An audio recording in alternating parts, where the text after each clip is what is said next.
Welcome everyone to meeting number 38 of the Standing Committee on International Trade. Pursuant to Standing Order 1082 and the motion adopted by the committee on Thursday, February 12, 2026, the committee is commencing its study of Canada-Taiwan trade-related cooperation. And we have with us today from the Taipei Economic and Cultural Office in Canada, Harry Hoshin Singh, Representative, Ambassador as I call you all the time, welcome. Henry Hung Liu, Director, and Ethan Hanming Chen, Deputy Executive Director. Nice to see you all here. We will start with opening remarks, and then we will proceed with rounds of questions from the members. Representative Singh, I invite you to make opening remarks of up to 5 minutes. Welcome back to our committee. I know you have been here before, and it's nice to see you again. Thank you.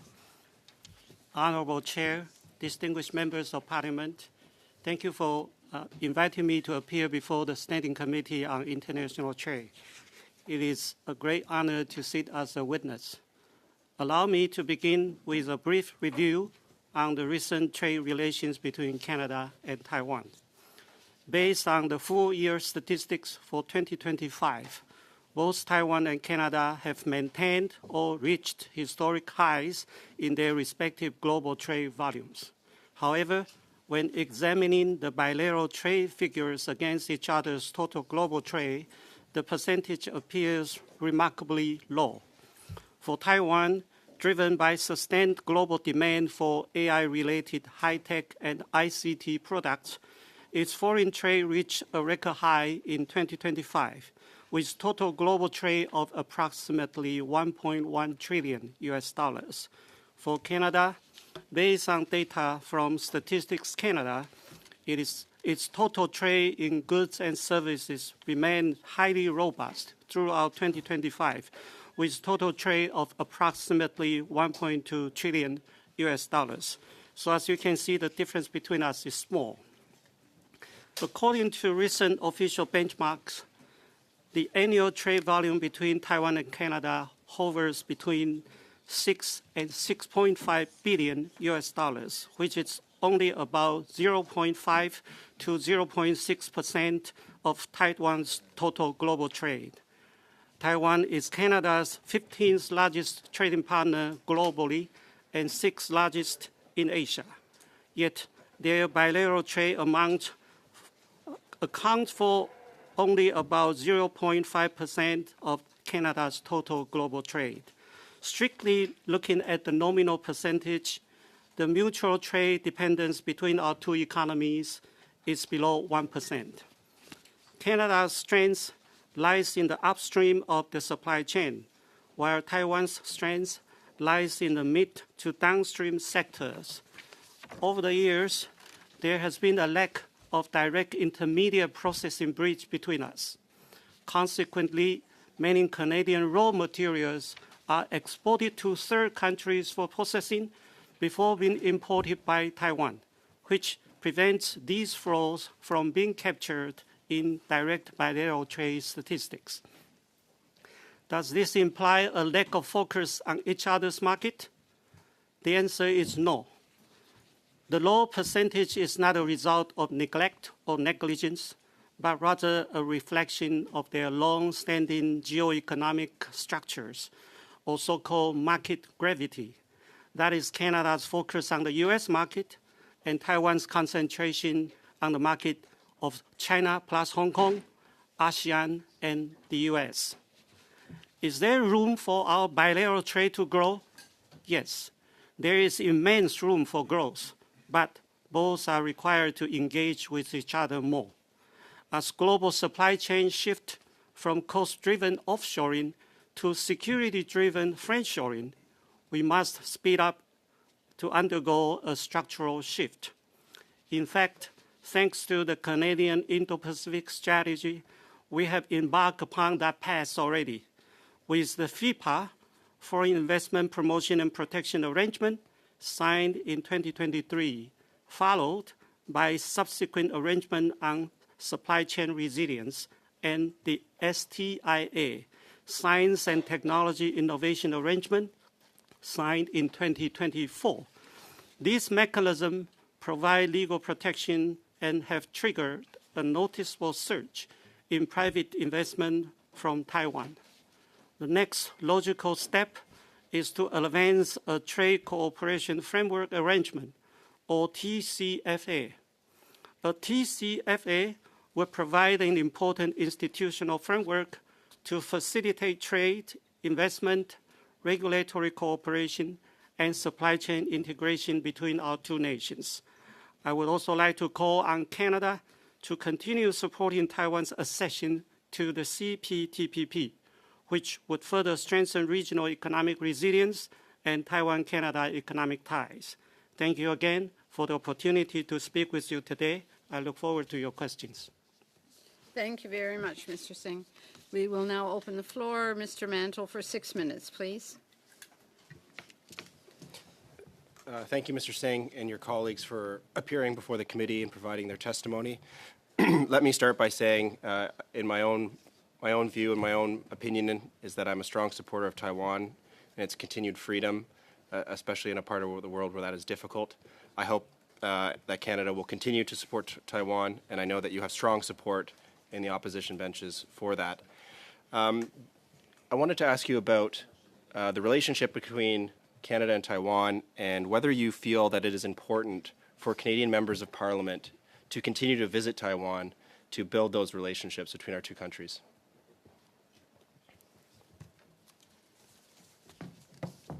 Thank you, Madam Chair. This is a very important question to us. I think this visit to Taiwan you mentioned is a long-term practice. It has been there for more than 20 years.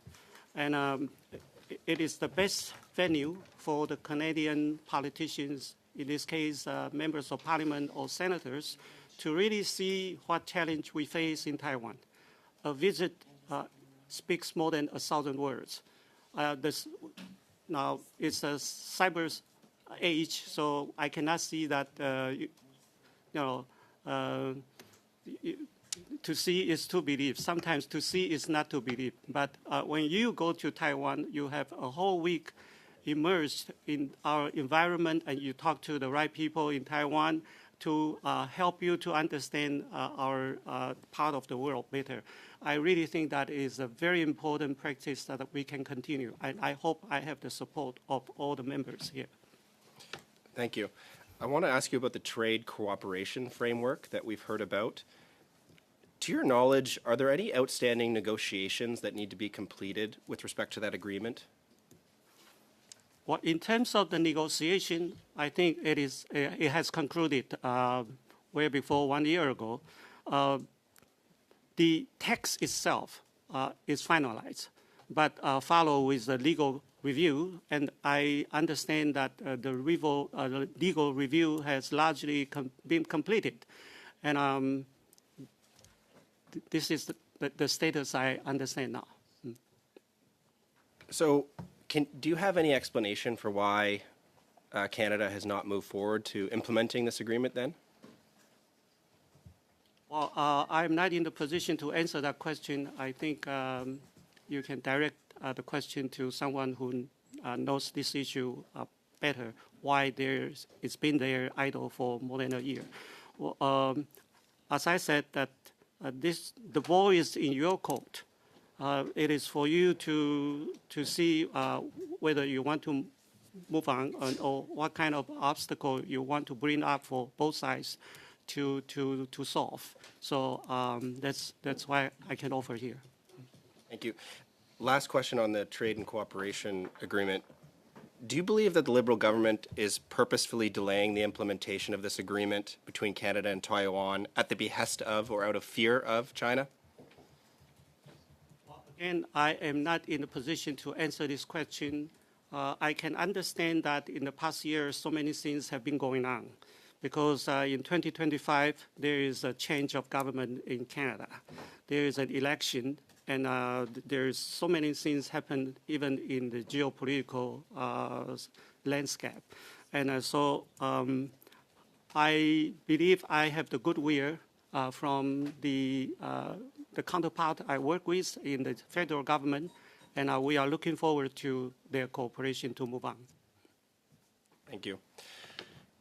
You may be aware that Canada is revisiting its Indo-Pacific strategy, which was first brought into force in November of 2022. I'll note that in the 5 years or so that this strategy has been ongoing, Canada has revised its security and defense arrangements with Japan, South Korea, and the Philippines, but not Taiwan. We've conducted 9 trade missions to the region since the strategy, but none to Taiwan. What message does Taiwan take from Canada's inaction with respect to Taiwan? Do you feel that you are being consulted, that you will be included in the revisions to the Indo-Pacific strategy, or do you feel that Canada is icing you out in the region? Well, thank you very much for the question. I believe in my 5 minutes remark, I said that there is ample space for us to improve our bilateral trade, but it requires both sides to engage with each other more. We are, what you say is true, that we noticed that the Team Canada trade mission went to as many as 11 countries in Indo-Pacific, but Taiwan not included. But I just say that Taiwan is the 6th largest trading partner of Canada in Asia. And that figure has picked up so much, as I said, that in terms of the trade volume between us, it's very small. It's 1.2 trillion and 1.1 trillion US dollars difference, so it's not much. And there is really opportunities between us to explore. Thank you. Thank you. Last question then. Would you encourage this committee to visit Taiwan on a trade mission? Oh, yes. Thank you. Thank you. Thank you very much, Mr. Mantle. Just for the information of the committee, I will be leading a delegation in October to Taiwan as parliamentarians on both sides of the aisle. So in case you thought we weren't, we are going, and we look forward to that. Mr. Fonseca, please, for 6 minutes. Well, thank you, Madam Chair, Scro, and I'm going to pick up on what MP Mantle was discussing and talking about how we could do more trade, and your answer to that, Representative Singh, and welcome, and also to Mr. Chen, welcome, and Mr. Liu, welcome. So I've known you for many years, and I thank you for your cooperation and increasing trade between Taiwan and Canada. So you mentioned that Canada does only 0.5% of our trade with Taiwan. You may also know that we have a very ambitious agenda here. The Canadian government wants to double our trade outside of the United States over the next 10 years.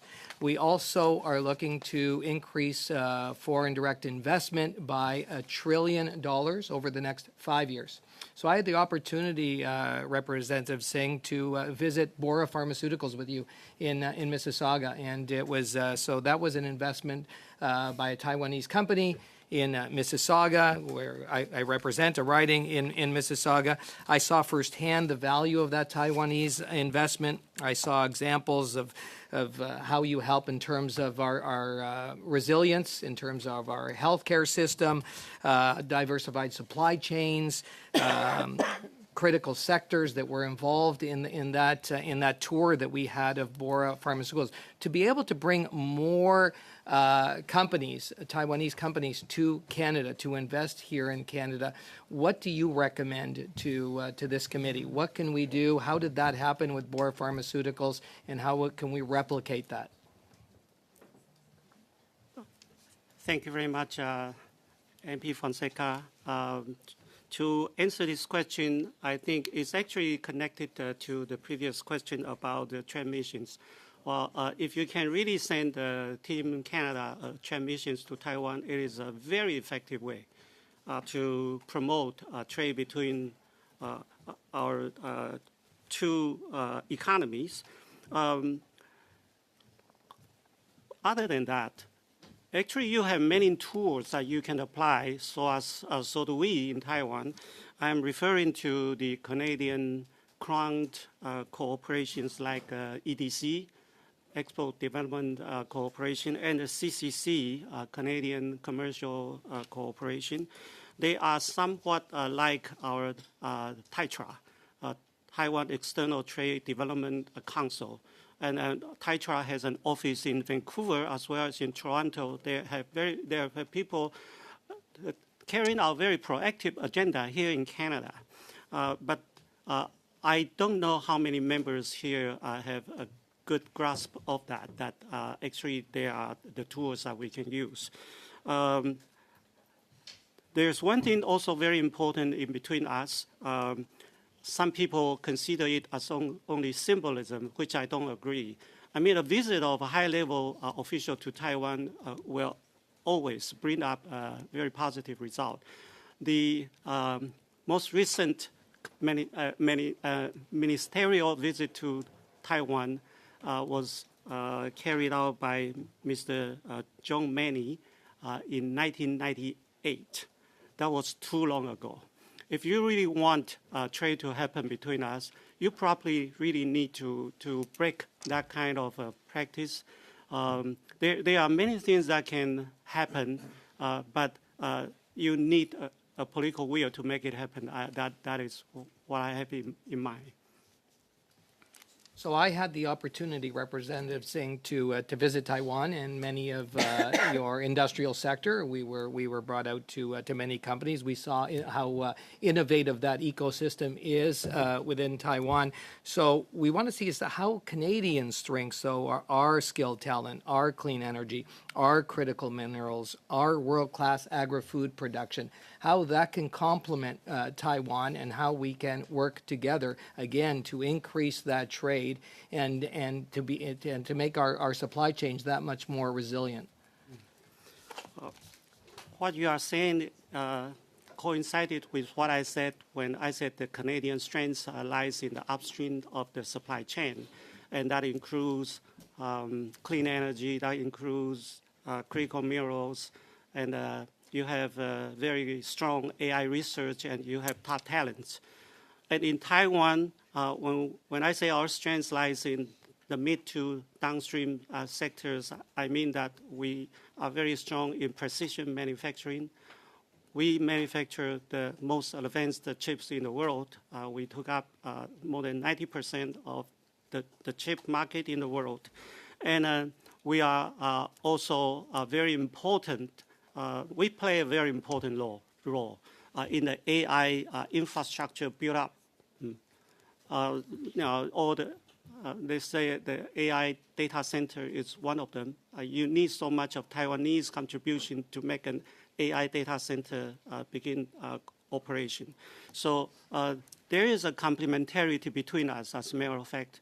Any country that is keen in developing its AI-related industry needs to work with Taiwan. And we are actually reaching out to so many countries. Unfortunately, I don't see, we need a closer cooperation in that regard between Canada and Taiwan. Some of you may not know that TSMC actually have a company here in Ottawa, in Canada. TSMC, they have a designing team. TSMC is not strongest in terms of design. They are strong in the manufacturing and the packaging. But they also have a team in Canada. And so we need to explore more the strengths between us that is not explored yet. Thank you very much. On to Monsieur Savard-Tremblay for 6 minutes, please. Merci. Merci, Madame la Présidente. Merci à l'ensemble de nos Thank you, Madam Chair. Thank you to all the witnesses for being here. The Taiwan issue was one of the important topics. Do you need some time to put your headset on? Okay, so I can start again. So the Taiwan issue was at the heart of discussions between President Trump and President Xi Jinping a few weeks ago. What do you think of that visit?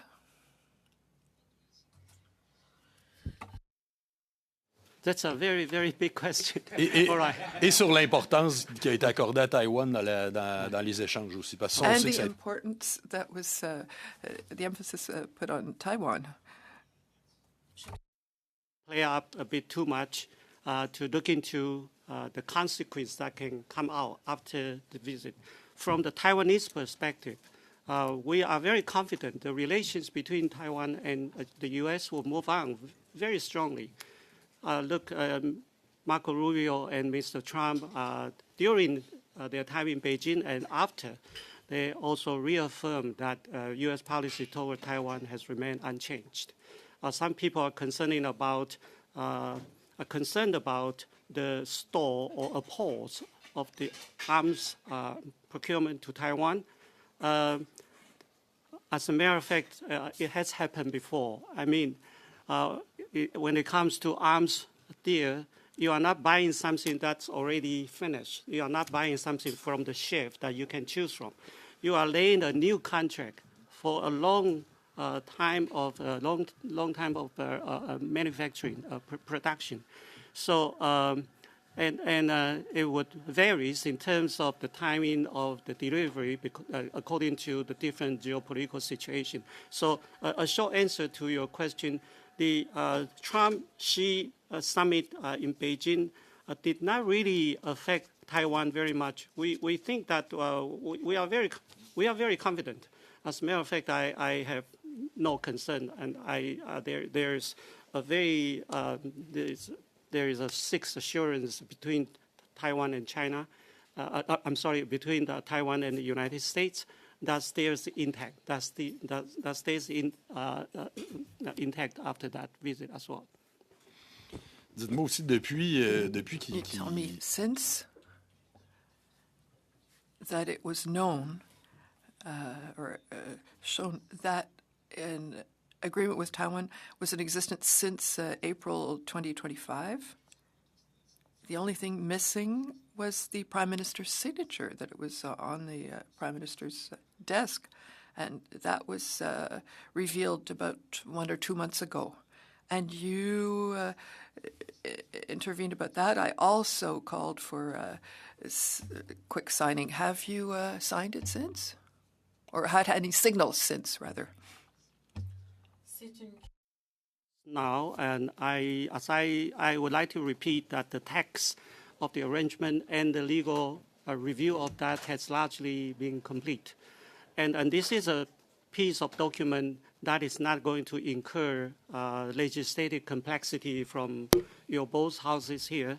And actually, the TCFA, the key word is in F. The key word is in framework, because we are taking an approach that we want to have a framework first to facilitate a practical cooperation and the policy coordination between our two sides. And because we know that this kind of agreement is always very conducive, because we have seen so many positive results after the signing of FIPA in 2023, because we have major investment in Canada in 2024 and 2025 and into early this year. And then there's a huge investment from Taiwan. I believe if we have a TCFA in place, it is going to generate a lot of momentum from Taiwan as well as from Canada. That's what we are looking for. Et là, je vais m'éloigner. Combien de temps? And now, how much time do I have left? 1 minute. So I will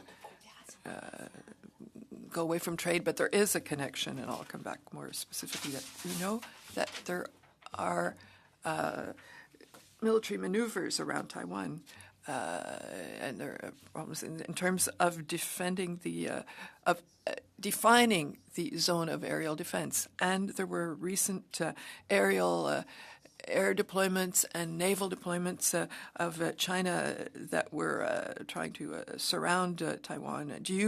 Are you aware of this escalation from the part of China? And we invite the whole world to really look into what China has been doing in the waters surrounding Taiwan. These military exercises are getting more and more like a rehearsal of a real war. Now, don't take me wrong that Taiwan is a very risky place and the war is imminent. That's not what I say. But China is making all possible preparations to make this military exercise like a rehearsal of kinetic war. And we cannot, we are not afford to be complacent or less than vigilant on a daily basis. And thank you for bringing this up. Thank you very much. Mr. McKenzie, for 5 minutes, please. Thank you, Madam Chair, and my thanks to the witnesses. It's a pleasure to have you here and to receive the information that you're able to provide to the committee. I say often I'm the only one here, I do believe, the only member from Western Canada. And so being from the province of Alberta, one of the things we're very engaged in there is energy. Oh, sorry. I beg the pardon. I've got a stand-in here who's also from my neck of the woods. Apologies, Mr. McCauley. On the subject of energy, and in particular, direct investment, foreign direct investment into Canada, and Canadian investment in energy projects in Taiwan. I wonder if you could comment on some of the investments that have been made reciprocally between our two countries and what prospects are for future opportunities. Thank you, sir, for this question. Food security and energy security are two most important issues that we are looking at from Taiwan. And we are talking about the coming of, it's not really the coming of the age of AI. We are already in the age of AI. And for Taiwan, because of that fact, we are facing a growing challenge of the demand for energy and electricity. You have energy, LNG and oil. You have the electricity and clean energy, and you know, all kinds of resources to generate power in Canada. There is a natural synergy here that hasn't happened yet, but we really want to see that this is something that we can work together. I talk about the AI data center. You need to have an AI data center to make AI possible. Canada is in an ideal place. I believe many of you are very much aware of this because we need somewhere like Alberta where it's cooling everything down. And you need something to cool it down. If this is by the natural environment, it's better than anything. So if there is a possibility to talk about a data center, I'm being very specific here, but this is one example. But this is also to answer your question that so far the investment we have seen in the past 2-3 years are not on the energy sectors. They are actually on more of the ICT sectors and AI related. Thank you. I appreciate that comprehensive answer. I'm thinking in particular of the status of the nuclear and energy industry in Taiwan and where your directions are. I'm sure you're aware that the province of Saskatchewan in particular is a very significant global producer of uranium for power generation. Is that a growing opportunity for Canadian companies in Taiwan? This is actually a sensitive issue in Taiwan. I say sensitive because there is a division in terms of the public opinions. For several years, to make Taiwan a nuclear-free homeland is our policy, is our vision, because we have a very small island, and if there is any accident happen, nuclear accident happen, look what happened in Japan. So in the past almost a decade, I think it's a decade, that we are phasing out the nuclear power and to develop the renewable energy. There is a major Canadian investment, Northern Power in Taiwan. Wind power is very important. But again, with the AI, the renewable energy, wind power, solar power are not enough to generate the enough electricity we need to use. So, and now we are talking about a new age where we can have a better technology to keep the nuclear power safe. So it's very important. We are not, this issue of uranium from Canada is not unvisited on our side. We are actually looking at the possibility, and we are also looking at the new energies like hydrogen. And also a very potential strength of Canada.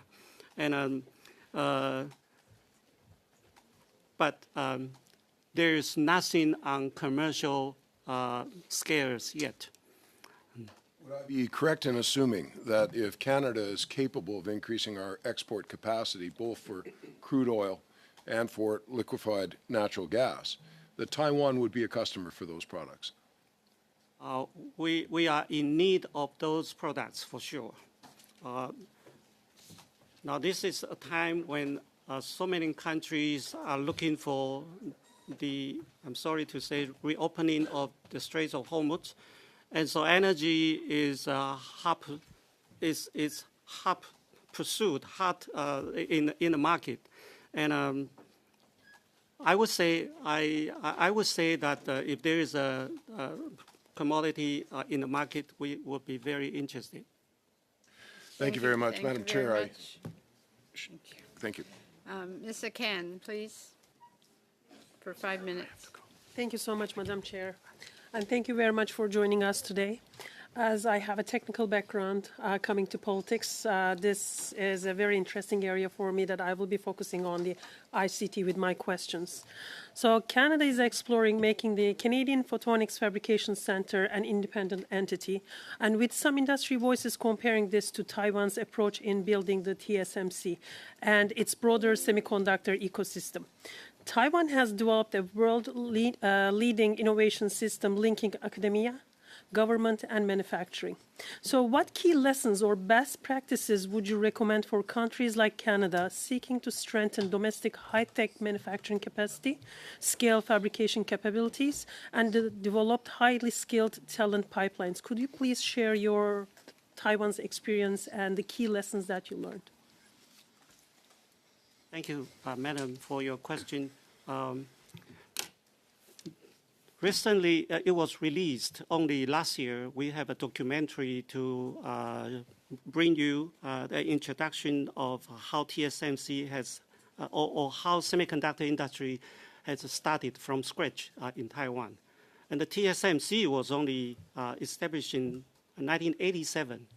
But as a matter of fact, Taiwan started our semiconductor industry in the 1970s when Japan was the world number one. And manufacturing power was Japan number one. Taiwan was doing actually the end part of that supply chain. I mean, packaging and testing. Testing and packaging was what we are very good at. Even today, when most people think that Taiwan is strong in manufacturing, we are still world number one in testing and packaging as well. The TSMC is world number one. And there is actually no secret for Taiwan's success in the semiconductor industry. It takes a government to have a vision. And I just wrote an op-ed to share that because there are some allegation of Taiwan stole technology from the U.S. and all that, and I clarify that because back in 1976, the Taiwan's CIIT stands for Industrial Technology Research Institute, sent 20 young engineers to the American company called RCA. It's a Radio City America. At that time, RCA was the most powerful company in producing the IC, integrated circuit. We paid $3.5 million US for both the technology transfer and the licensing. And all the rest altogether is a $10 million US project our government has presented to start develop our electronic industry from scratch. And So it's very important to see that you need to have a vision, and then you need to have that coherence and resolve. Coherence and resolve is very important. You always need to come back, and so there's a long story behind that, and the work ethic that we have. We are also very fortunate that the world seems to have moving on to a stage when the semiconductor is needed everywhere. But we started semiconductor without knowing this beforehand. We couldn't foresee that decades ago.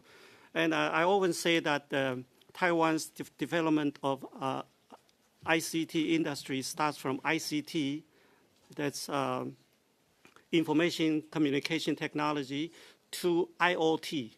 IoT is the Internet of Things. And then to today is AIoT, is AI plus IoT. We didn't know that it would have evolved to the situation today, but we are very lucky that this is a time when we can show our resilience. So as the AI is evolving and the data centers are at the core of it, an advanced communication system, so what role do photonics and advanced semiconductor packaging technologies play in the future of ICT products? And how can countries like Canada better position themselves to integrate into these high-value global innovation and manufacturing ecosystems? It's such a long question, and I have to say I need a short answer for that very long question, if that's possible. Okay. To make a long story short, I just want to say that there is a natural synergy. There is a complementarity between Taiwan and Canada, especially when it comes to AI-related industry. We haven't revisited this part of potential much yet. Thank you very much. Okay, Monsieur Savard-Tremblay for 2.5 minutes, please. Oui, merci. Pour continuer la discussion. To continue where we are, the warships, Canadian warships in the Taiwan Straits are important to maintain peace and stability in the region. And one of the maritime transport of materials that's the most important in the world. Have there been any incidents with the Canadian ships, the frigates? First of all, I recognize and I agree that this Canadian naval warship transit in the Taiwan Strait is very important. Important because you are transiting through the international waters, where China claimed that this is their internal water, which is not acceptable in a rule-based international community. And so you are defying what China say as their international, their internal water by action. So we appreciate that very much. And I understand that since 2018, that's before the pandemic, you have altogether 11 transit through the Taiwan Strait, most of the time side by side with the U.S. naval ship. In the recent years, there was once you did it by yourself. Most recently with Australia, and since the Indo-Pacific strategy, you have 7 times, among the 11 times took place after the announcement of the Indo-Pacific strategy. And we appreciate that very much. Jean-Claude, 30 seconds. Still have some time. So what I'd like to ask you, in 2026, you said that Canada could lose on both fronts. So in terms of China and the U.S., could you say more about this statement that you made?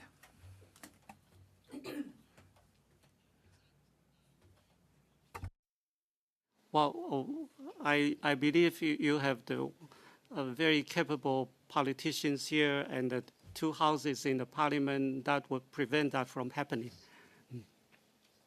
Agreed. Mr. Chambers, please, 4 or 5 minutes. Thank you, Madam Chair. Mr. Singh, welcome to committee. You're aware that Canada has, we're having an internal discussion about Chinese electric vehicles.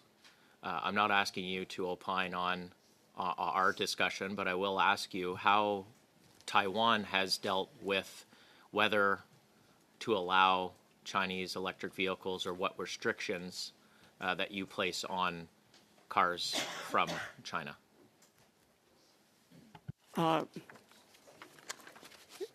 It's a tough question for me. My office here does not watch that issue. But to the best of my knowledge, we don't import the whole cars from China, let alone EVs. But it doesn't mean that the auto parts or components cannot be exported from China to Taiwan. They can.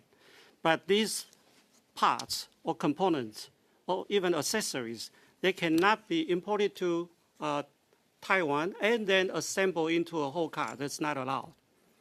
And so a short answer to your question is there is no EV running, the Chinese EV running in Taiwan. Thank you for that answer. And just to confirm, the reason for which is based on national security concerns or other concerns that you have? National security concern. National security concerns. And what about drones? Is the Taiwanese government allowed to fly or use drones that are built in China, whether that's for police force or military purposes? I think there is a very important base to talk about imports from China to Taiwan. That is the most important concern from Taiwan is we must make sure that it is non-rate supply chain. That means in this products, if there is a Chinese-made component, in the government agencies in Taiwan, we are not allowed to use that at all. We don't really restrict the individuals in Taiwan to use it, but there is very strong control of that. Drones are not the same with EVs. Drones, it's getting more and more strict regulations in Taiwan, but you still see some Taiwanese citizens, they are able to buy drones from the U.S. From China, but it has to be sanctioned, it has to be approved case by case. Well, thank you very much. Just not that long ago, the RCMP actually had to take about $30 million worth of drones out of service, regular service, over some concerns for national security. So is it a national security concern with why you also have drone restrictions from China? I believe that is the most important reason we put a very strong restriction on it. Thank you. We talk a lot about prices. Affordability is a big issue for Canadians. One of the things that helps with affordability is making more goods available, as an example. So I want to just talk about flights. Would more flights between Canada and Taiwan, Taipei, Vancouver, or Toronto, Taipei, that would increase competition on those routes, would be my understanding. Is that correct? Yeah. I agree. Right. And you could think that Canadians who are looking to travel, or perhaps businesses that are looking to make investments or check on their own operations or meet new suppliers, they could find cheaper flights because of competition. Is that your understanding? Yeah. Yes. Well, I believe the members here are aware that Air Canada used to fly Taiwan. That was before the pandemic. Now we are maybe 3 years after the pandemic was over, we have resumed our normal operation of airlines to Canada. 2 Taiwan airlines. It's one China airline, that is our Taiwanese China airline, and then the other is the EVA airline. These 2 airlines flies 21 flights weekly to Canada. And the occupation rate of these 2 airlines is as high as 90%. It is like full. And it is very important for us because there is a new airline in Taiwan. It's called Starlux. They are hoping to join the market. Our best hope, as a matter of fact, is the Canadian Air Canada can fly Taiwan. That would be very welcome, very welcome.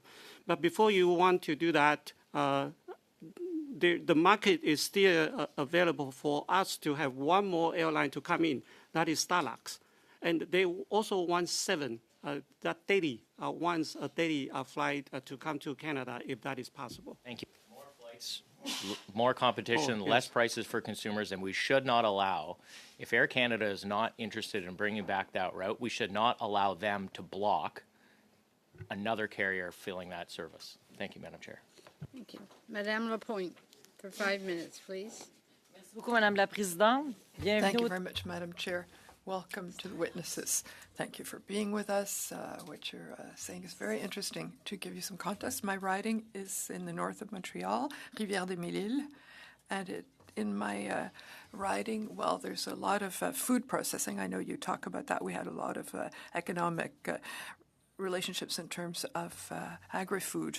So transport as well, and also aerospace is there. The whole supply chain is near us in terms of Airbus and Bell helicopters. You've just talked about Starlux. You know that there's just been a agreement completed between Airbus and Asia of 150 planes that were bought, the new A220s. I'm just saying that. If you're interested, we'd be very happy if that you have this new airline. It would be interesting if you look at what's being done here in Quebec and Canada.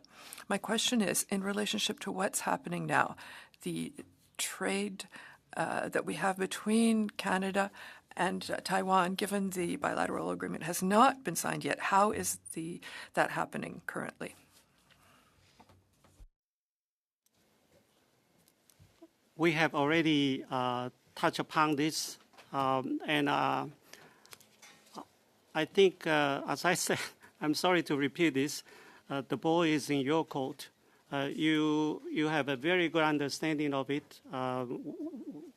In our view, the text and the legal procedures have Oui, been largely j'ai compris ça, completed. mais pour les échanges commerciaux I présentement, did understand that, but currently for trade, are there tariffs now? And if it were to be signed, would these tariffs be eliminated if the bilateral agreement was signed?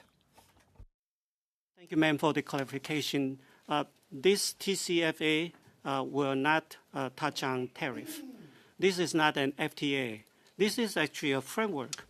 If you want to, I think the best way to understand the TCFA, it is a building block type of a framework.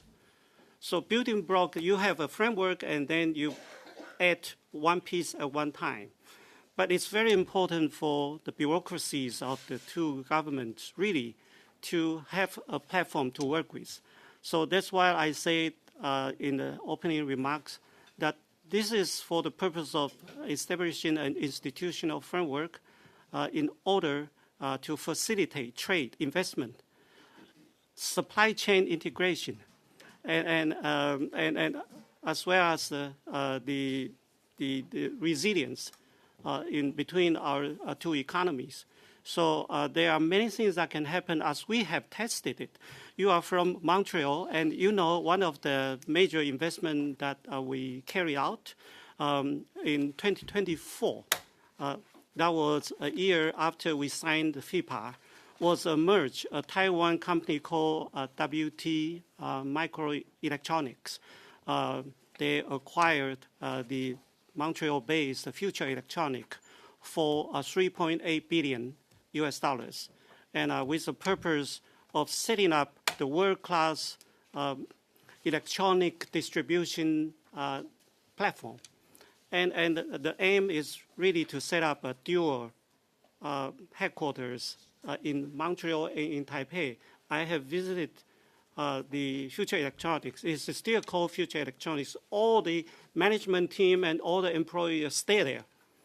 It's only that the boss is now in Taiwan. But we have very good interactions between Taipei and Montreal, and partially because of that existence. So I'm very hopeful, as a matter of fact, that we will see even more Taiwanese investment coming to Canada.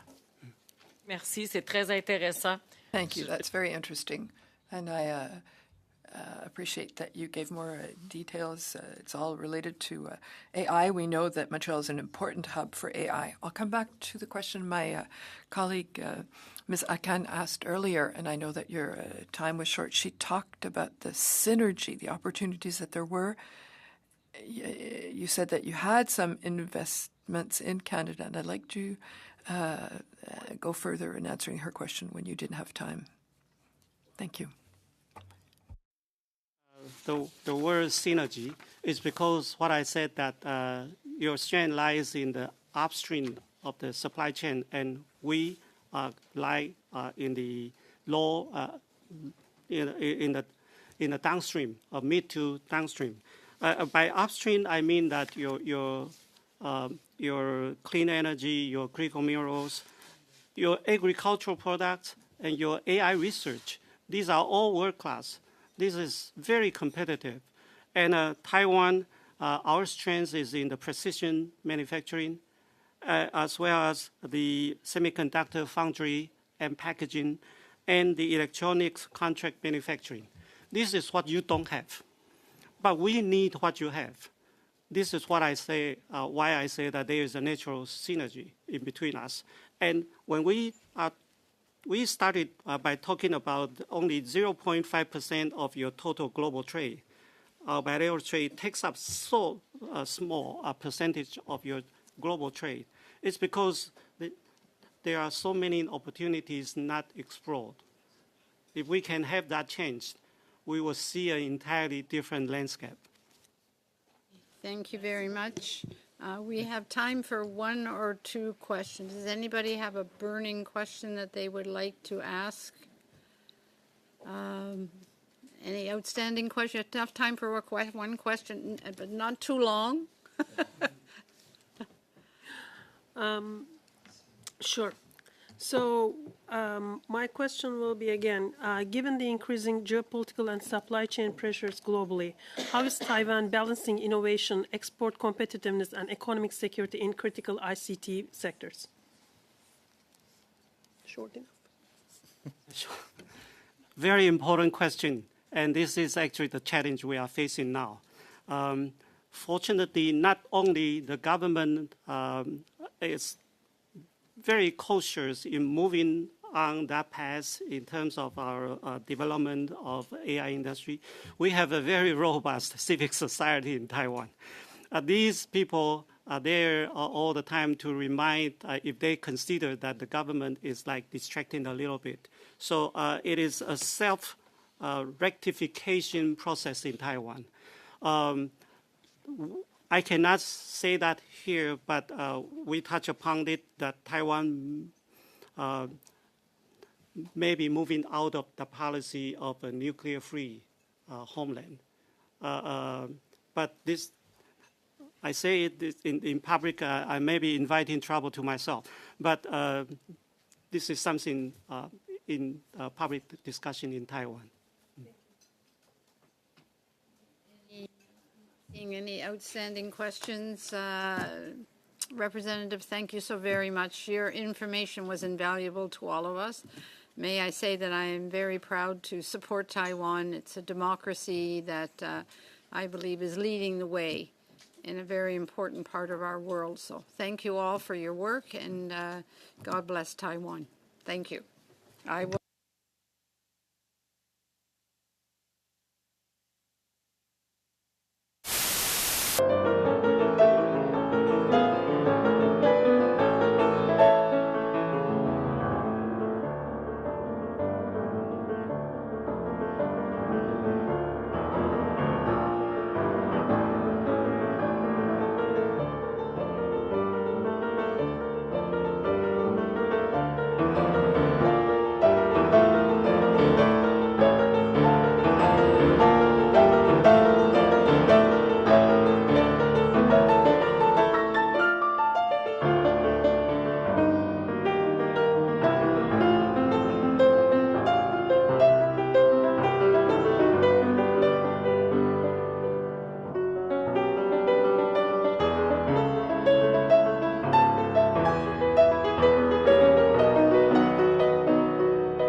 Pursuant to Standing Order 1082 and the motion adopted by the committee on Thursday, September 18th, the committee is continuing its study of Canada in the forthcoming CUSMA review.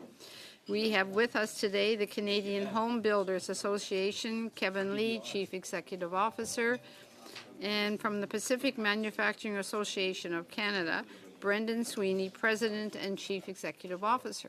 Welcome to both of you. Thank you for taking the time to come and speak to the committee today on what is, of course, really important as we continue to do a review of the CUSMA and move forward. So I will turn the floor over to Mr. Lee for 5 minutes, please.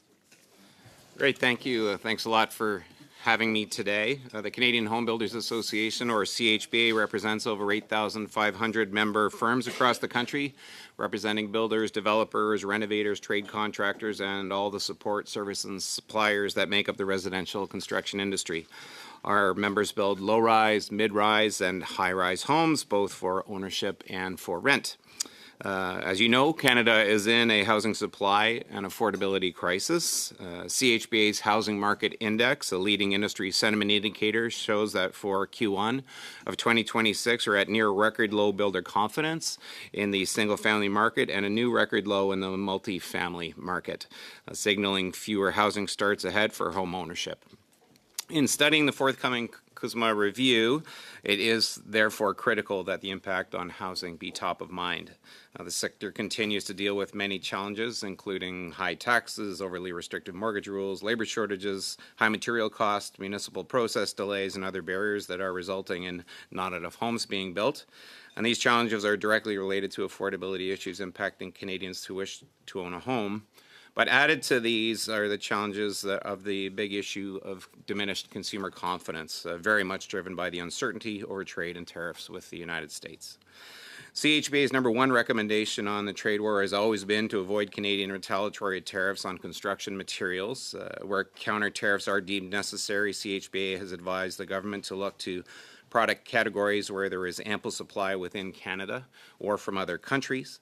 During the CUSMA negotiations, CHBA advises that any final agreement make sure it doesn't exacerbate any ongoing housing affordability issues in Canada or result in long-term actions that will negatively affect businesses and consumers where housing and home ownership is concerned. Home construction is deeply connected to North American trade and supply chains very significantly depending on the region in Canada. In many cases, the flow of trade north-south for some products has been more prevalent than east-west. For example, distributors in Alberta source their drywall from completely different manufacturers than those in Ontario. CUSMA is designed to reduce trade barriers effectively, allowing buy or make options, which has resulted in efficient and effective distribution chains previously, including specializations in plants north and south of the border. So any changes to trade rules, whether through tariffs, rules of origin, or administrative requirements, will have a direct and immediate impact on housing costs and timelines. Trade tensions and tariffs are already contributing to economic uncertainty to already higher input costs. CHBA's Q1 HMI survey found that material costs on a typical 2,500 square foot detached home have increased by $110,000 since the start of 2020, including labor. Statistics Canada reports that builder costs have risen by 70% over this same period. Thanks to CUSMA thus far, these prices have not been driven up further, and so those increases are really not driven by the trade tariffs at this stage, so it could be much worse. When the government was considering Phase 2 tariffs, CHBA's analysis found that those tariffs would have been far more comprehensive in increasing the cost of construction. Canada's home building industry is particularly exposed in relying on imports of construction machinery, appliances, HVAC systems, electrical components, plastics like PVC, windows and doors. Glass, as well as metal and wood windows and doors, are identified as large vulnerabilities across the country, and CHBA supported a successful remission request on window and door imports relative to the steel tariffs, given the exposure in these product categories. Given the housing affordability and supply crisis, CHBA implores you to recommend to the government to maintain stability and predictability wherever possible. Securing an extension of CUSMA with a minimal disruption should, of course, be top priority for the government. Stability supports investments, protects jobs, and ensures that housing projects move forward without unnecessary risk. CHB also recommends avoiding tariffs on construction inputs should CUSMA start to fail. During the current trade war, CHBA has consulted with government to avoid applying retaliatory tariffs on building materials. Where countermeasures are necessary, they should be carefully targeted to avoid products that are essential to residential construction and where alternative supply is limited, as I mentioned previously. Overall, trade decisions made in this review will directly affect the cost of housing in Canada and the United States, for that matter. And we encourage the government to explicitly consider housing affordability in its negotiations to assess how any proposed changes would affect building costs and supply. Thanks, and I look forward to your questions. Thank you, Mr. Lee. On to Mr. Sweeney. Good afternoon. My name is Brendan Sweeney, and I'm the President and CEO of the Pacific Manufacturing Association of Canada, or PMAC. PMAC represents the two largest automotive manufacturers in Canada, Honda and Toyota.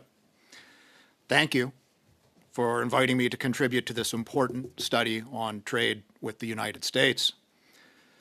The tariff-free trade of vehicles with the United States is vital to the competitiveness of PMAC's members.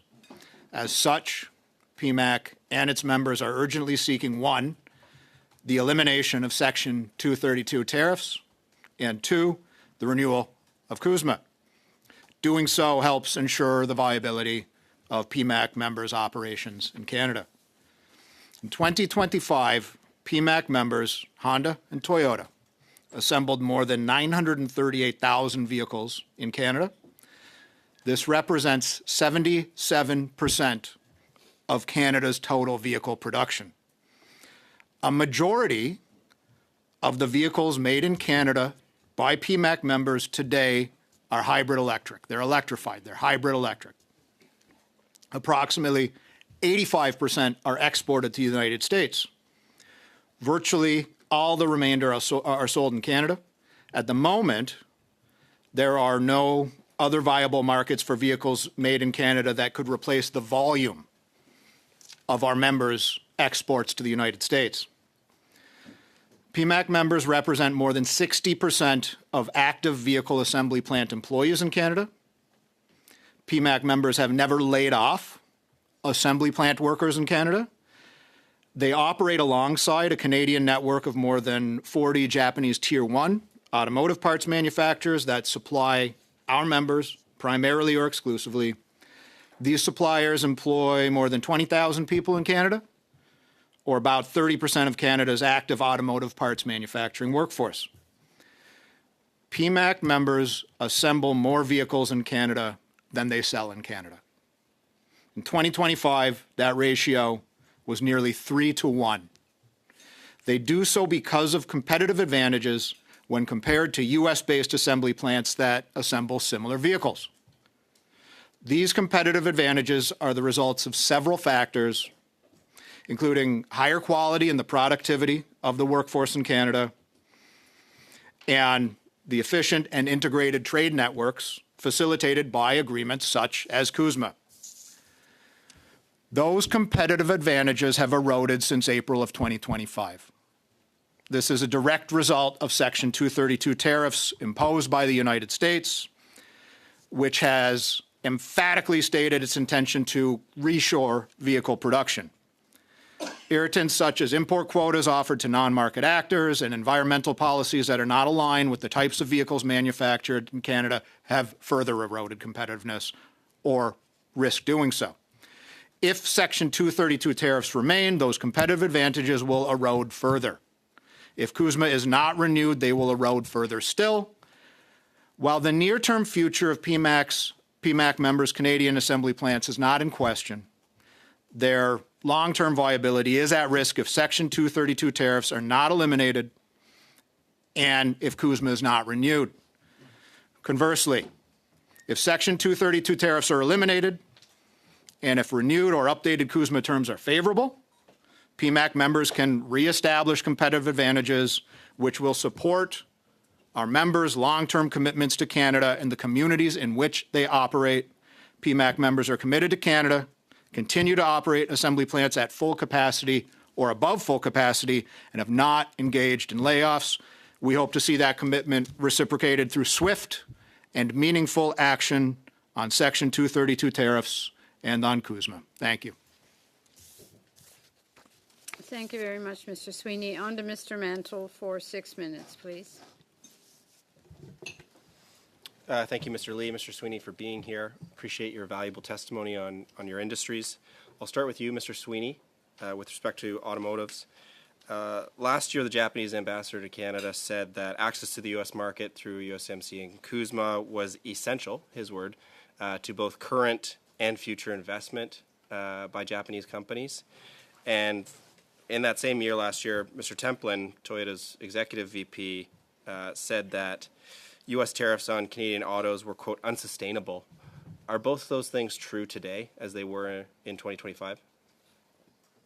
PMAC members build where they sell, and that's North America. We assemble vehicles in Canada. About 85% of those go to the United States. Virtually all of the remainder stay in Canada. This is a result of a competitive manufacturing ecosystem based on integration with the United States. That's why PMAC members are here, and that's why they can establish these large-scale operations and these, positive 3 to 1, 2.6 to 1, 2.8 to 1 production to sales ratios. There may be incremental opportunities in markets outside the United States and outside of Canada, but the real opportunities are in the United States and to the extent of the size of the Canadian market in Canada, but access to the United States is essential.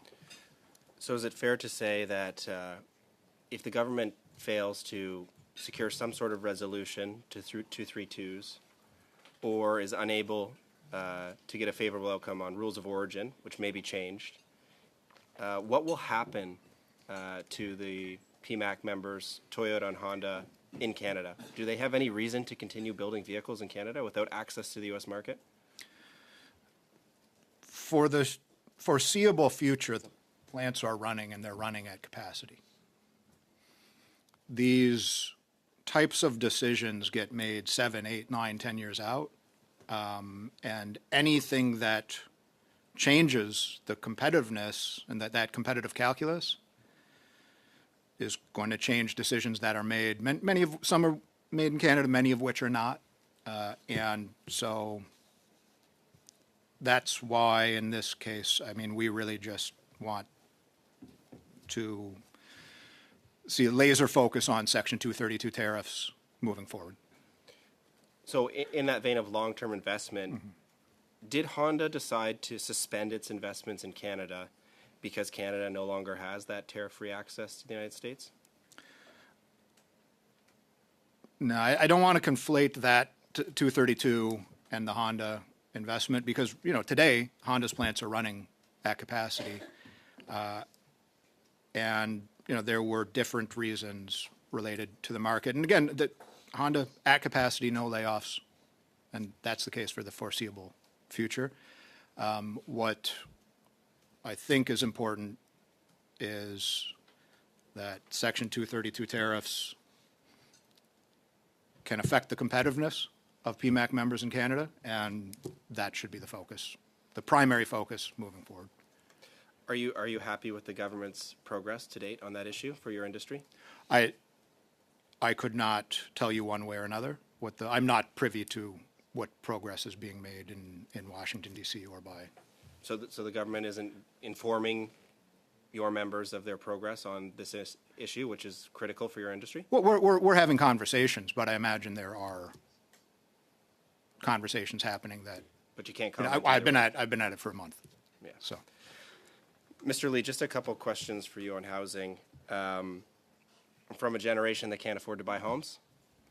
It's been like that for a few years. It's only getting worse, it seems, despite assurances to the contrary. We've proposed a few ideas that we, in the opposition, that we hope might spur some of that. I just want to put them to you and give me your thoughts on whether you think this would help the situation or not. We propose to cut the GST on all new homes up to 1.3 million, which we think will save about 65,000 for a family. Good idea or not? Yeah, absolutely, and definitely something we've been asking for as well. Second idea we've proposed was to tie federal infrastructure funding municipally to home building and require municipalities to permit additional home building development each year. What do you think of that? Yeah, that's also really important and something the current government has started and something we've been advocating for quite some time. The federal government doesn't have direct access in many cases to these issues, but by using the levers that they have through investment, they can make a big difference. And so those kinds of recommendations are exactly the type of thing we'd like to see continue to move forward. Thanks. And in the last few seconds I have, I just want to give you the opportunity. What do you say to people, Canadians of my generation, who are trying to get into the housing market, trying to work hard, save their money, buy a home, start a family? What's their message to them as the Home Building Association? Well, number one is still a great goal. Continue to pursue it, but also use your voting capabilities at all three levels of government. All three levels of government have a role to play in making housing more affordable and more accessible, and probably the place that Canadians focus the least, but that has the most impact, is actually municipally, especially for young Canadians looking for new types of housing, new forms of housing, where there's a lot of municipal things that get in the way, from zoning to bylaws to NIMBYism to anti-infill, all of those things. So yeah, don't give up on the dream. Keep pursuing it, but be loud and active as well. Thank you very much. Mr. Ali Assasi, please. Thank you, Madam Chair. Thank you, Mr. Sweeney. Thank you, Mr. Lee. Your testimony has been very helpful. Allow me to start off with Mr. Sweeney. As I understand it, your membership and indeed your organization, PMAC, have been consulted on CUSMA on numerous occasions, because we value the insights that you bring. Is that correct, that you have been in touch with the government on various occasions? Excellent. And would it be accurate to say that the government appreciates full well the concern with Section 232 tariffs as well? Would that be your assessment? You'd be in a better position to assess that than I. No, but what is your sense of it? I mean, did they ever give you the impression that we're not focused on that issue? We've had some great conversations. So just wanted to confirm that those discussions are taking place, and you recognize full well that the government is focused on this. Mr. Lee, has the government been in touch with your organization as well? Yes. As we approach. Excellent. Now, you spoke to the fact that our supply chains are very integrated, and how CUSMA is bound to have an impact on housing prices in Canada and vice versa as well. I was looking at some stats. Housing prices are up considerably in the U.S. They're saying nationally 2%, in particular in the Northeast, I believe. And those prices are up in 40 states, 40 out of the 50 in the states. So given how integrated these supply chains are, how detrimental is it to the U.S. housing market as well, should they continue to maintain these tariffs? Yeah, it's hugely problematic, and the biggest thing that affects the U.S. market is the tariffs on softwood lumber, and that ongoing dispute. They're so reliant on what we do in terms of exporting what is actually not only a lot of lumber, but very high quality lumber. And in fact, the quality, you'll hear a lot about yellow pine from the south of the United States, and it's actually very much an inferior product as well. So not only are they getting they're paying more across the board, because when they tariff Canadian lumber, that just means all the U.S. lumber mills increase their prices, and you see those higher prices across the board, but they're also seeing an inferior quality product as well, which is problematic for them in a variety of ways. And then on top of that, you can add lots of other products that we produce and ship south of the border, but there's no question lumber is the number one issue facing them when it comes to Canadian imports for them to the U.S. Well, thank you so much for fleshing it out as to how significant lumber is. what would be the other inputs that we export to the U.S. and are critical to the health of the housing industry? Yeah, it would be things like beyond the lumber. We have a variety of steel and aluminum products that are obviously also seeing very heavy duties right now. The other thing is we have a lot of products that go back and forth across the border through the manufacturing process, and sometimes those get lost in the weeds, and you're paying multiple duties back and forth on assembly of different products, including HVAC and others.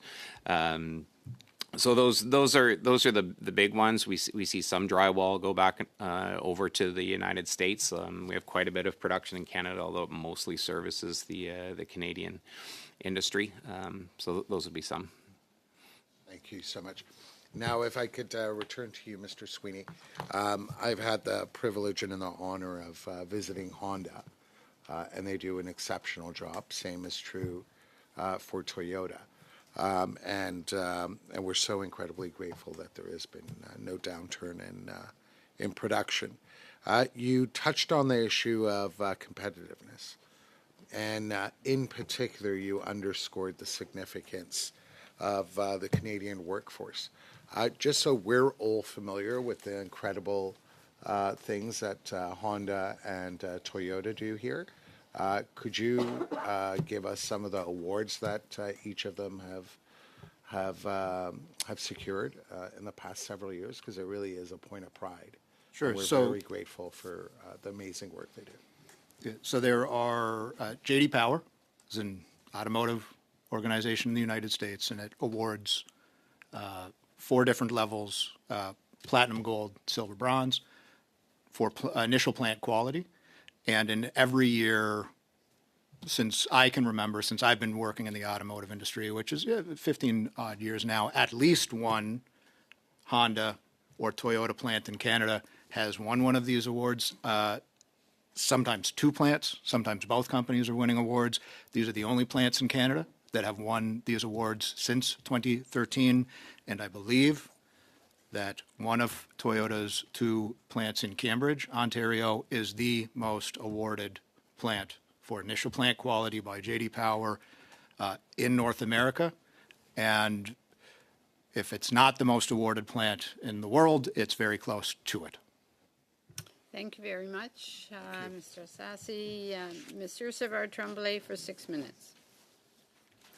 Merci, Madame la Présidente. Merci à Thank vous. you, Madam Chair, and thank you to you for being here and for your evidence. First question is for Mr. Sweeney. What do you think of this idea that was fashionable at some point of a common North American tariff on vehicles that would be coming from China? Not really explored that idea at this point in time. Il n'y a pas de problème. On a reçu aussi... No problem. We also received or welcomed the Canadian automobile makers that work internationally. And they said that the sunset clause was harmful to them. The sunset clause in CUSMA was harmful to them. Do you have anything to say about that? That would jeopardize the long-term future of CUSMA is unwelcome. We are here to work in an integrated North American automotive industry, an integrated market, and CUSMA facilitates that. So renewing CUSMA, a long-term renewal, that's what we favor.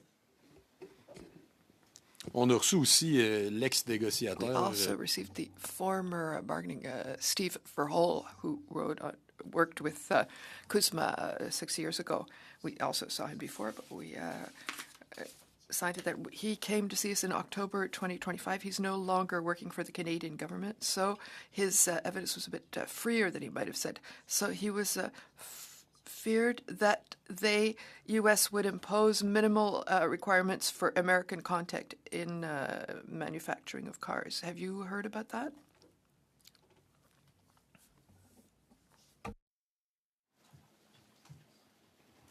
Seulement sur la forme de rumeur, pas, So pas, only pas the quelque form of rumors. There was nothing more official, more serious. So, Maintenant, monsieur, on sait qu'il y a plusieurs experts So we qui, know that there are several experts who appeared here who told us that they expect that the U.S. will be using the possibility of a annual review to always get concessions from us by using that sunset clause. Is that something that you fear? And if that's a fear, is wood at the head of the list of pressures? And how could we avoid this? Certainly, it's a big problem when you don't have certainty in cost, right? And so when there's and that will affect multi-unit construction even more so than sort of low-rise single-family construction, just because the build-out is that much longer. So you're creating all kinds of uncertainty in that phase if you're in any kind of, well, we're going to renew this every single year. By the time you're actually building, the prices might be completely different than what you sold the original home at. So, and that's for any industry, it's going to be problematic. But for housing in particular, for projects going to take more than 1 or 2 years to build, it would be a huge issue. So anything we can do to create long-term certainty is of course very welcome. Et je sais que vous collaborez avec la And I National. know that you're collaborating with the National Home Builders Association, which is one that's the most, the organization that opposes tariffs the most in the U.S. We even heard them in Biden's time. So we had a mission either at this committee or with the Canada-U.S. Parliamentary Association. I can't remember which. We met them and they said, we're really trying to make Americans aware that tariffs are something that they will be having to pay for in a context of a housing crisis. It's not the right moment to be doing this. Are there joint representations, coordinated efforts by these associations to speak to the American government in the context of the customer review and also talking about softwood? And that's been, to your point, it's been an ongoing issue for the National Association of Home Builders in the United States, because further to my commentary earlier, the tariffs on softwood lumber are a major issue for construction costs south of the border. So that's been an ongoing effort. There are several organizations in the United States pushing back against all of these different tariffs, because even Canadians initially, when the tariff started, didn't understand that U.S. tariffs on Canadian goods affect the price of American goods, and in our case, American houses, not Canadian houses, right? It's the counter tariffs coming our way that are problematic. But as we've said the entire time, the biggest issue for Canada isn't so much the tariffs, it's all the uncertainty and the economic harm that we do, and that makes it very difficult for people to make the decisions to buy houses here in Canada.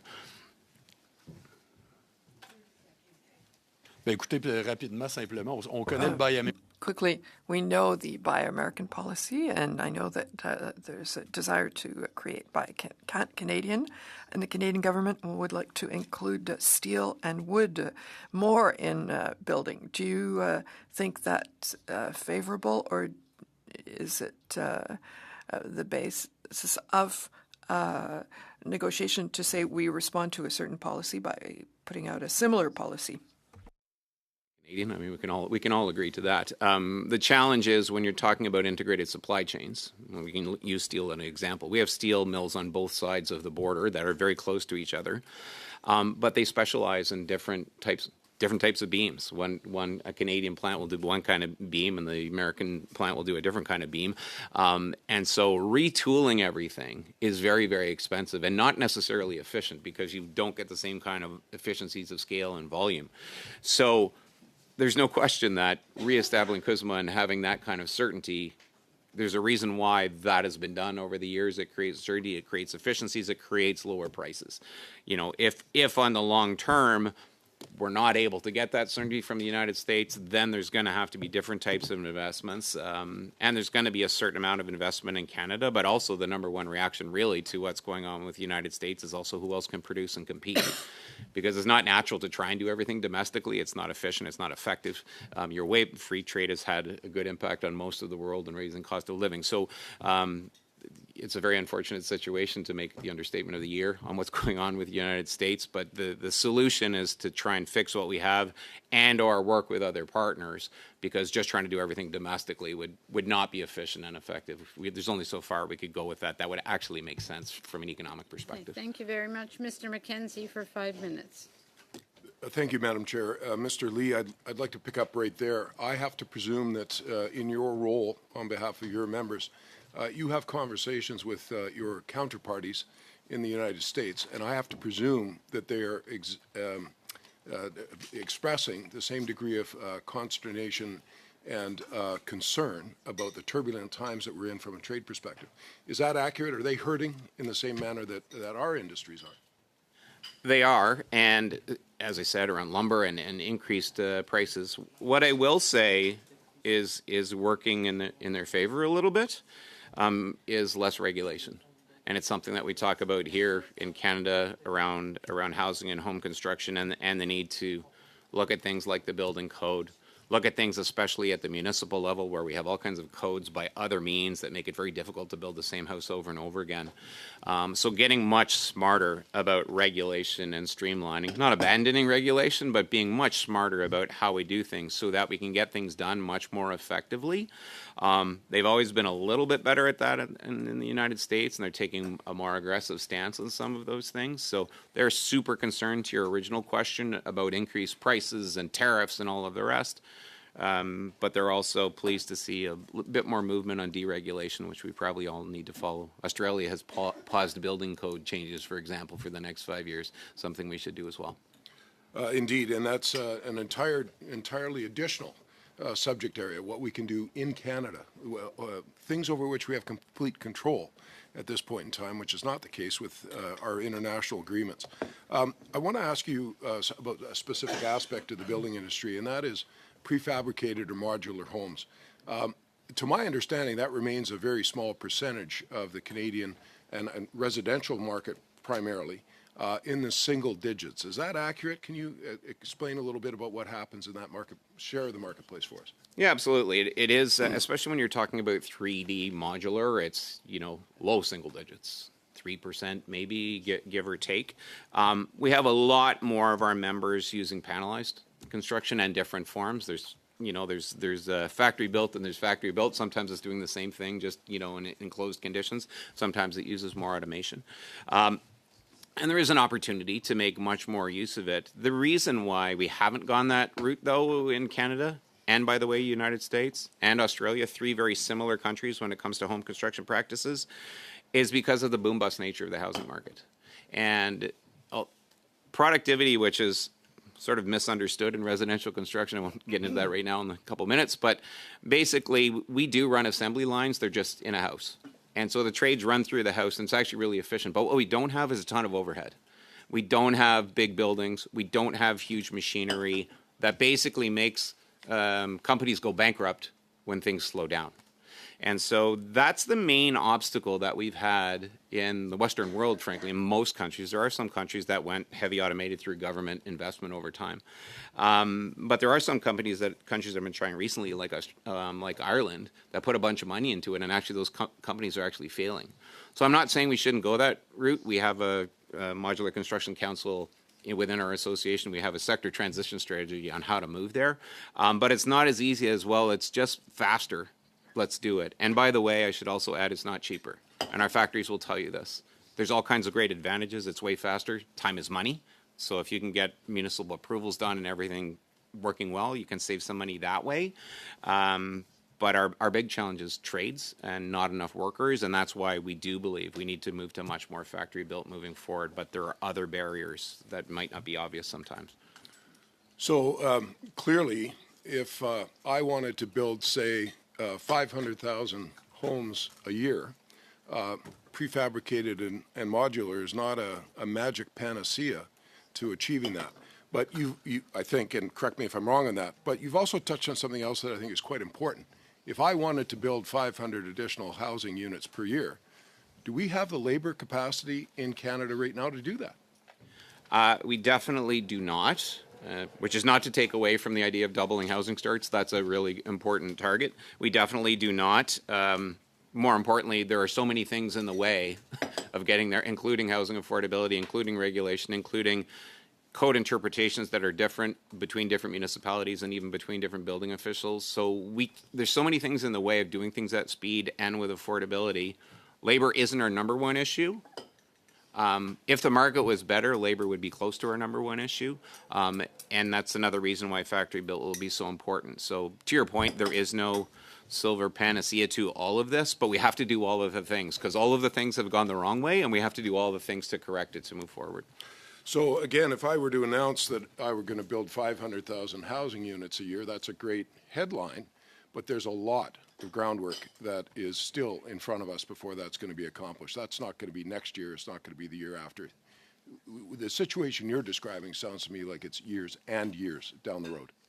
It is. Brief answer, Mr. Lee. Sure. It is going to take years. We have to start the steps now in a bunch of different ways. Some have started, more need to be done, and then we can get there. Thank you very much. Mr. Navgi, please. Thank you very much to both of you for coming and sharing your thoughts on this really important topic. I think it's very clear that the challenges that we're all facing vis-a-vis the United States and your respective industries it's not the making of Canada. It's been thrust upon us. We know that NAFTA and then subsequently CUSMA are really well thought out agreements. They are model agreements that worked really well for the benefit of not only just Canada, but for the United States and for Mexico as well. I say that from my own experience as a trade lawyer in the past, where other countries looked at NAFTA at that time as a treaty that they don't want it to replicate in terms of the impact on the economies, the integrated supply chains, the resiliency in the supply chains that's built. So here we are, find ourselves in this juncture, and of course, the task on us is to get the best deal for Canada and Canadian industries. Nothing less, in my opinion, should suffice. And so we cannot rush ourselves into a place where an agreement that is not beneficial to the sectors, to the industries that you're talking about. So what I would like to hear from you is your suggestions or recommendations. If you were advising the government of Canada in these very challenging negotiations and conversations, what position would you take? What would you suggest overall, but more particularly from a perspective of your particular industries as to the position or stance that Canadian government should be taking? Start with Mr. Lee and then Mr. Sweeney. Well, I think there's no question that if we could just keep going with CUSMA as is, to your point, it's an excellent agreement. It is kept the tariffs way down on most materials. I mean, as I said earlier, the fact that we're able to continue right now with limited impact on the price of construction, given all of the trade war that is going on, is a testament to how well CUSMA has been structured, at least for our industry. So that's definitely the objective, I think, and I would concur that we can't rush into anything for the purposes of solving a problem that is really a bad deal for Canada, especially given that we shall see whatever agreement comes with CUSMA, how permanent that actually is, given the nature of what's been going on with negotiations with the United States and ongoing volatility. So I would suggest it's going to be critical that we do everything we can to get the proper deal, and something as close as possible to the current arrangement would be ideal.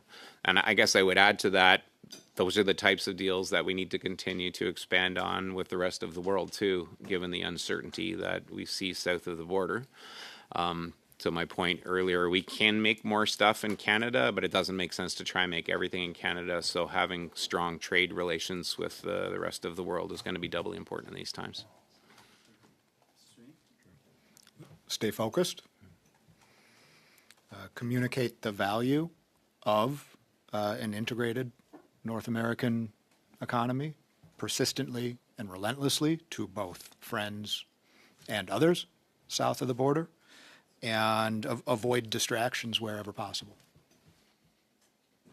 Thank you. The last point is is really important is the distraction part, because there are a lot of distractions on a regular basis, unfortunately. So I think the focus and discipline is imperative in these negotiations, and I think that's precisely what Canadian government is doing.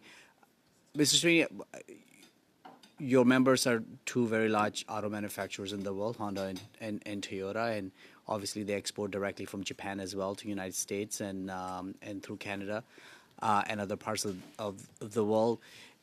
Are you able to share with us their attitude towards the stability of any agreement that's reached? Mr. Lee alluded to that sometimes there are some doubts as to agreement signed is really worth the paper it's written on, and there has been some back and forth vis-a-vis Japan as well. What's the understanding is from your members in that regards, and again, advice to Canada as to how do we make sure that whatever deal we do land is in fact permanent and stays as such? So just for clarity, I represent Honda and Toyota's Canadian interests, not their interests in Japan. And I think that our members in Canada would put some trust into a freely negotiated or renewed CUSMA if we achieve that. Thank you very much. On to Mr. Savard-Tremblay for 2.5 minutes. Merci, Madame la Présidente. Thank you, Madam Chair. Mr. Sweeney, could you tell me specifically about the case of aluminum? Several people who are witnesses here told us, because we know it's an important element, and the Aluminum Association of Canada filed a brief that says the follow-up measures in Mexico were not sufficient, that it didn't allow the true provenance to be there. There was dumping probably from China and India, the two main guilty parties. Did you look at this? On behalf of our members in the automotive industry today, I agree with you that aluminum is important, and I'm not the right person to speak about aluminum. Donc, vos membres vous ont jamais parlé de. So your members have never brought up the issue of dumping, which would be a way around the American standards. Focused on aluminum and the. It sounds like you've heard from the Aluminum Association, and they are much better equipped than I am to speak about that issue. Mais je suis surpris que l'aluminium ne fasse pas partie, que vos membres ne s'intéressent pas au secteur. Ça m'étonne. Mais sinon, je ne sais pas combien de temps j'ai, Madame la So how much time do I have left, Madam Chair, before asking? Well, Mr. Lee, there is recent data that show an important increase of imports, 47% of wooden floors, 36% for cupboards. According to members of the industry, it's a pressure that's explained by American tariffs that contribute to redirect the Canadian market towards the Canadian market, major volumes of foreign products that were initially meant for the U.S. and other Chinese products there in large part. Did you observe this as well? We're seeing a bit of a switch over in supply chains and distribution. As Canadian companies look to find cheaper alternatives and something that's more secure, so we are seeing some of this, and where you can do it at a reasonable price that's not impacting affordability and still have the good quality, it does provide a little bit more security. So that diversification could be something that serves us well over the longer term. Thank you very much, Mr. Chambers, for 5 minutes, please. Thank you, Madam Chair. Mr. Sweeney, welcome to committee. Congratulations on your appointment in your role. I think it's a good idea to have a voice, a coordinated voice in these discussions and valuable contributions to the discussion today. Did I hear you correctly in your opening statement? You said that, and just play back to you, I believe you said it's access to the U.S. is essential to the viability of the auto sector in Canada. Is that Is that correct? At the scale at which it's operating today, yes. So is the reverse true? Without access to the U.S. market, that puts at risk the sustainability and viability of the automobile manufacturing sector in Canada as it currently stands. For our members, it would change the competitive calculus considerably and probably not in the right direction. Right. And to your knowledge, are your members, well, currently you've suggested that 85% of their production goes to the U.S. and the vast majority of the remaining, like high 90% stay in Canada. Like we don't produce your members do not produce vehicles today that are sent around the world outside of Canada other than the United States. There are a small number of vehicles that are exported to Africa, to Mexico and that, but let's just call it 99% of what is made by Honda and by Toyota in Canada today go to the United States or Canada. Right. So let's just take Honda as an example. How many vehicles do they produce a year? Hundreds of thousands of vehicles? More than 400,000. 400,000. Some in any given year between 400 and 430,000. Yeah. And 85% of those go to the U.S.-ish, and the rest basically stay here. So to the extent that there's any vehicles going to other markets other than the U.S. outside of Canada, we're talking about like hundreds or maybe like a couple thousand at most. Okay, just wanted to make sure that that was clear. We haven't yet to hear any evidence or suggestion from any automaker that other global markets are a realistic option for them, despite the fact the government seems to believe that is an option for the sector.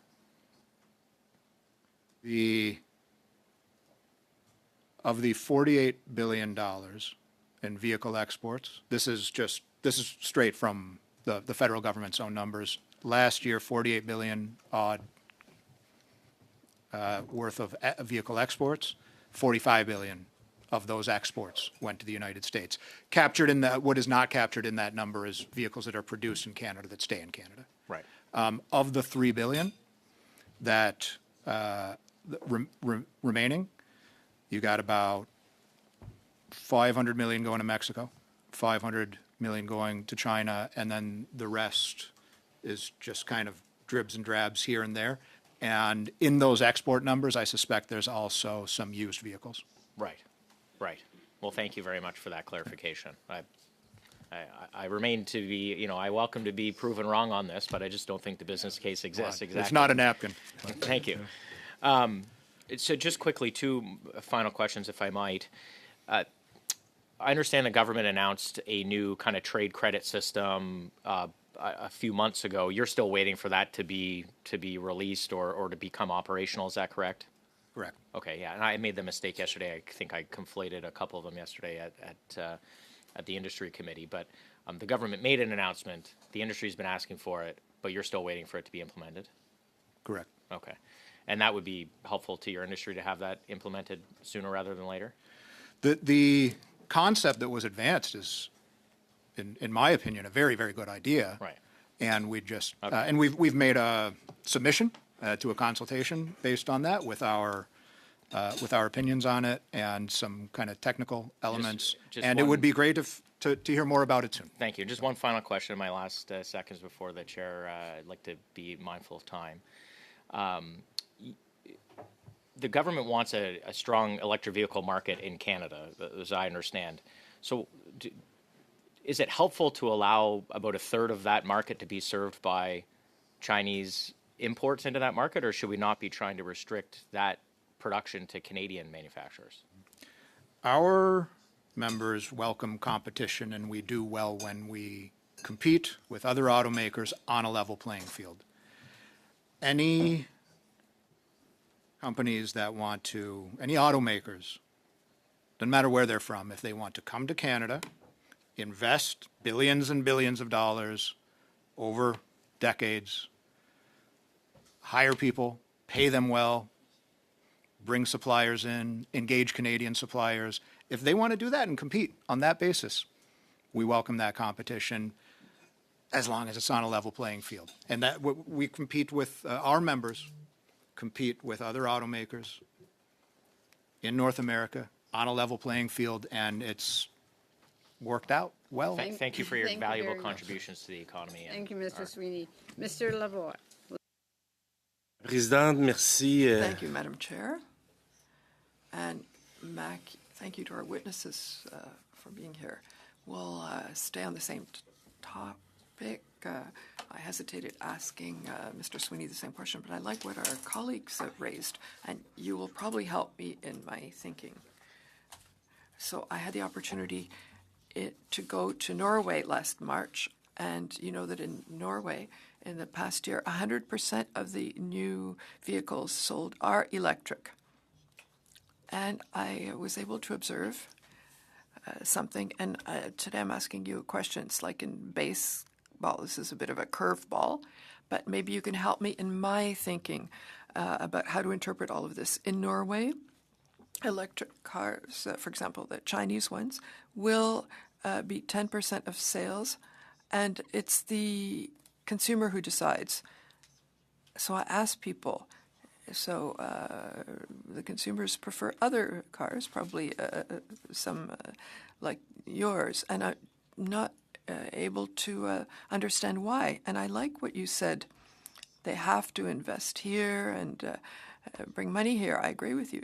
Your contribution is essential to Canada. But on the point that they let the consumers choose, I'm wondering if that model might be usable here. I don't know if you have an idea about this point that might help me in my reflections. The market for vehicles is smaller and different than Canada, so I'll just put that out first. And consumer choice is good when the companies from which those consumers are purchasing vehicles compete on a level playing field. And that's the type of competition that we favor. Oui, merci. Merci pour votre réponse. Thank you for that answer. Mr. Lee, quickly. I'm asking you a question because the Bankers Association will be in Ottawa tomorrow. In terms of banks, I know that the government had measures for buyers of first homes and GST. Are there banks that also do something for builders and residents? Have they modified things over the last 2 or 3 years? Did you feel that they were helping you go through this problematic time? Let's say in construction financing from financial institutions, other than it's getting more difficult. It's been getting harder and harder to get construction financing with the volatile markets and increased risk. We're finding it's been more difficult. So it is one of the things that we're asking for. There's actually a role, we believe, for the federal government to support construction financing. And that's doubly true. We were speaking earlier on factory built, in particular modular construction. It's very difficult to get financing from banks for 3D modular homes because they're not on site, and the banks perceive that as more risk. So we are looking for more construction financing to support construction. Je vais laisser à ma collègue de continuer. I'll give my time to my colleague. Aujourd'hui, c'est très intéressant ce que... Thank you for being here today. What we've discussed has been very interesting. Mr. Lee, earlier you said that in terms of construction, the 3 levels of government should be working together. You talked about municipalities. I would like to hear a bit more about that side of things. No question that municipalities have a huge role in helping or hindering more housing. The biggest challenge we've faced over the past years have been development charges, development taxes, which have gone up 700%. our worst in our largest cities. You know, when we see taxes to the level of over 30% now, for example, in our cities in Ontario, which is just unsustainable. And so we definitely need to find alternative means to finance infrastructure and other amenities that have crept into these development taxes. So that's a big issue. We also need to be able to approve things faster. It's become very, very slow in the places where we need the most houses. So we do a municipal benchmarking study every couple of years. And it's not surprising that the places that have the best affordability are able to approve and permit things much, much faster. Where is it the worst in the GTA and the Lower Mainland and BC, where we need the most houses, but it takes the longest to get anything approved and permitted. N'oubliez pas Montréal. There is Montreal. I will say on the La Belle Province de Québec, they actually do development taxes much better. I will say that, and it's actually a model that the rest of Canada could benefit from, where things are distributed better across the tax base, and we're not using new home buyers to pay the freight on everything. Merci beaucoup. J'ai une question Thank you ouverte very pour les... much. I have an open question for both of you. How can Canada reduce its economic vulnerability while at the same time having a strong North American integration? Brief answer. Yeah, that's a tricky one, because the vulnerability right now is obviously coming from our integrated market, and I think we all recognize that it would be better if we could have an integrated market without risk. So I do think, reestablishing CUSMA and moving forward is going to be critical. I do think that more trade agreements with the rest of the world will also be really important. And then being smart about where can we do better with Canadian companies to have more value add and help protect ourselves. I think it's got to be all three that we move forward with to lower risk as much as possible. Thank you very much. I'm sorry to both of you. Thank you to our witnesses. Very valuable. Who knows, we may have you come back and add some additional information. I need some comment back from the committee, if you can. On our calendar, we were planning to do an interim report on what we've heard so far of CUSMA, but continue to have witnesses. I need to hear some direct. Does the committee want to do an interim report on CUSMA, or do you want to just continue? Mr. Chambers. My position would be, instead of an interim report, I'd rather have another meeting with witnesses that we can invite and submit to come, rather than drafting an interim report, which will eventually be overtaken by a final report anyway. So I think we could use that time more valuably, more valuable Mr. way. Nappy, your comment? Yeah, we concur. I mean, I don't think there's a need for an interim report. Perhaps you can get a couple of more witnesses. Okay, so to our analysts, thank you for pulling it together, but I think the committee wants to go in that direction. We'll just continue to have witnesses, and we'll have a report when we have a final report. All right? Thank you all very much. Thank you, gentlemen. Meeting adjourned.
you.